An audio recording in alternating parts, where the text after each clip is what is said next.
Hello, my friends.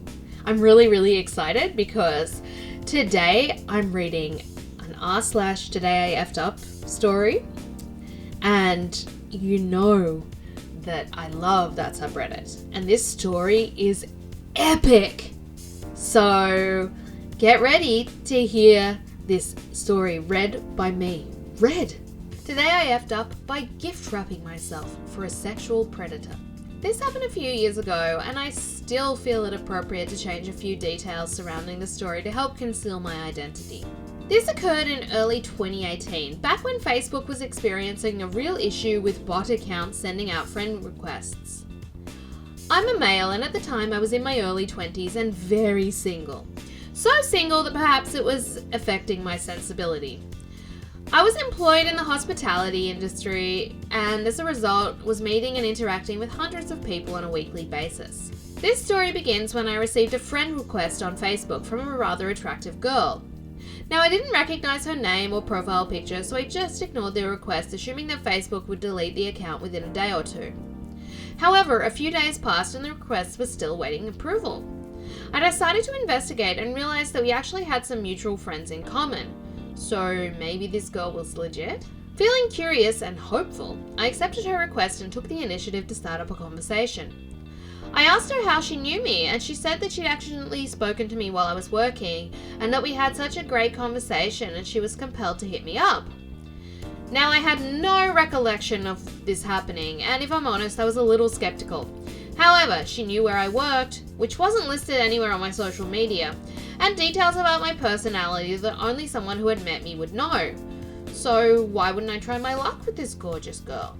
From that point on began the back and forth conversation that quickly went from friendly to flirtatious to trading of NSFW images. One day, roughly 3 weeks into our online relationship, she decided she wanted to video call me. Of course I agreed. After a short and awkward first-time video call hello, I took control of the conversation and started giving her directions of a more explicit nature. I wasn't so socially awkward that I didn't know when someone was into being a bit more submissive. Anyway, this continued for a few days. On one occasion, I even video called her while I was on a break with a work colleague, who was absolutely blown away with how lucky I was coming across a girl like this. Obviously, this relationship had went past the point that her and I meeting was a necessity, and she had begun frequently to request dates to either get coffee or go to the beach, but due to my erratic shift schedule, I always found myself working when she was free. I was starting to worry. I hadn't had any adult relations in such a long time. I was becoming almost desperate to meet up and make a good impression as soon as possible. It was somewhere into the 4th week of this relationship that the big red flag revealed itself. I can't remember the conversation word for word, but out of the blue she came up with this idea. You know what I've been thinking? Yeah, what's that? Well, I've always had this fetish where I get to be in complete control and the guy's tied up. Oh, you want to try tying me up? Yeah, we could definitely experiment with that. Well, it's more than that. I want to come into a room after never meeting you in person and find you tied up and naked, ready for me. What? That sounds a lot like you want to beat me up and rob me. No, don't be silly. I would never do that. This fetish reveal kind of made my stomach turn. It was so bizarre. I mean, I was sure this girl was real. I'd seen her on camera numerous times. Could someone really fake that? Is she a catfish?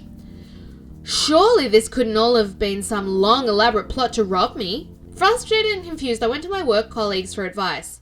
Most of the advice I received was, taking things any further with this girl was not worth the banter, and I could get seriously hurt. Except for one person. Remember how earlier I had introduced the girl to a colleague on a video call? Well, he was convinced this situation was real and a once-in-a-lifetime opportunity. He laid on the peer pressure and exclaimed to me how much of a wimp I would be if I didn't go through with this. He suggested that on my next days off, that I get a hotel room and go for gold. Now, being the idiot I am, I went home with his words in my head and messaged the girl for more information. Hey, you know that fetish you were talking about a few days ago? The one where you walk into the room and I'm already tied up? Yeah, I sure do. Why were you asking?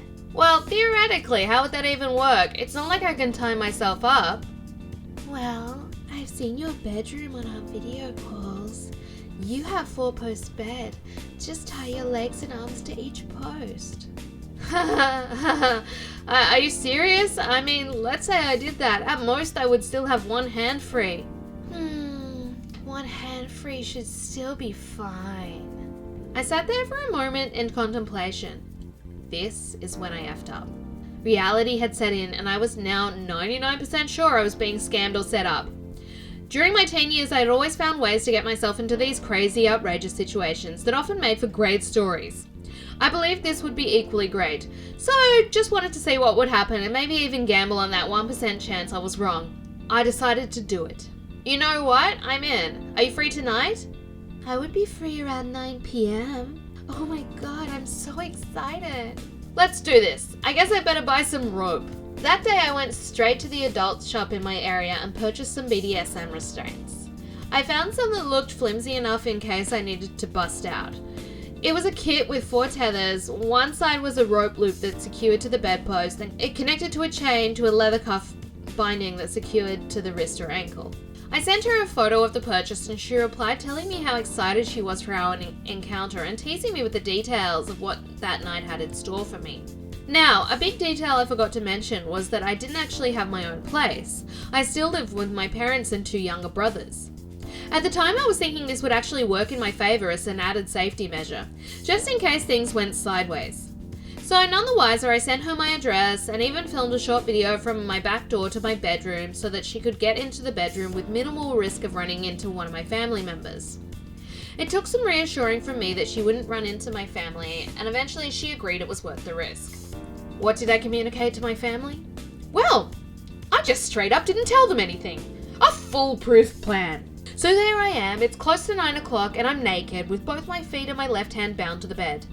My valuables were tucked away out of sight and in my right hand I held my phone. So it's almost 9, I'm ready for you. I'm actually just outside. God, I'm so excited and scared at the same time. Me too, actually. Can you send me a photo? I want to know you're actually tied up and ready. To the best of my ability, with my unbound hand, I captured and sent the most awkward selfie of my life. My pale, naked body bound to a bed with just a pillow covering my manhood. That's not right. What do you mean? You need to wear a blindfold. What? Why? I don't even own a blindfold. I'm nervous. I don't want you to see me. The addition of the blindfold really induced a state of worry, but I had come so far. What's just a little further down the rabbit hole? Can I just put a shirt over my face? Yes, that would do nicely. Okay, give me 1 minute and come inside. I'd undressed myself just before tying myself in, and the clothes I'd been wearing were in a ball at the top right corner of my bed. I retrieved my shirt and placed it over my head. However, I left enough of a gap in the shirt that I could see my closed bedroom door. This was easily one of the longest minutes of my life. Each second, the terror and realization of the pure idiotic situation I'd literally bound myself into was growing. Finally, the stress amounted to all too much. I was just about to remove the shirt from my face when I could hear movement behind the door. I froze and laid there perfectly still. The door crept slowly open. A figure entered the room, closed the door and stood looking over me from the end of my bed. The only light in my room was coming from my bedside lamp, but it was very easy to tell the figure in front of me was not the petite blonde girl I'd been messaging for the last few weeks. Instead, it was a young male sporting a cheap, fancy dress wig. At this point, it was pretty clear that I had effed up, but I was unsure how to react, so I just started a nervous "hello" from beneath my shirt and waited to see what would happen. The man started making his way along my queen-size bed to my bedside dresser. I thought to myself, thank God, he's only here to rob me. Oh, how my stomach sunk when instead of going through my dresser, he simply placed his phone on top of it before turning to face me on the bed, reaching out and moving the pillow, fully exposing my manhood. "Oh, wow, this is so nice," he said, trying to sound feminine. Oh, frick. The man ran his hand from above my man parts up my chest, leaned over and kissed my neck. Another important detail I forgot to mention is that some of my experience in the hospitality industry was as a bouncer. So naturally I have some self-defense training, and I'm no stranger to physical confrontation. There was no way in hell I was going to let whatever was about to take place go any further. My adrenaline was spiking and I acted fast. With my right hand I struck him in the face. Simultaneously I managed to pull hard enough with my left arm and right hand to break the restraints, bending apart the cheap metal rings connecting the rope to the chains. Fortunately, I caught him so off guard, his initial response was not to fight back. Instead, he tried to take flight and snatched up his phone from top of the dresser. This left him completely open for me to pull him with my free limbs into a rear naked chokehold. This definitely was the closest I've come to killing someone. Immediately, all I could think of was choking him out and then spending the rest of the night holding his body. All I could see was red.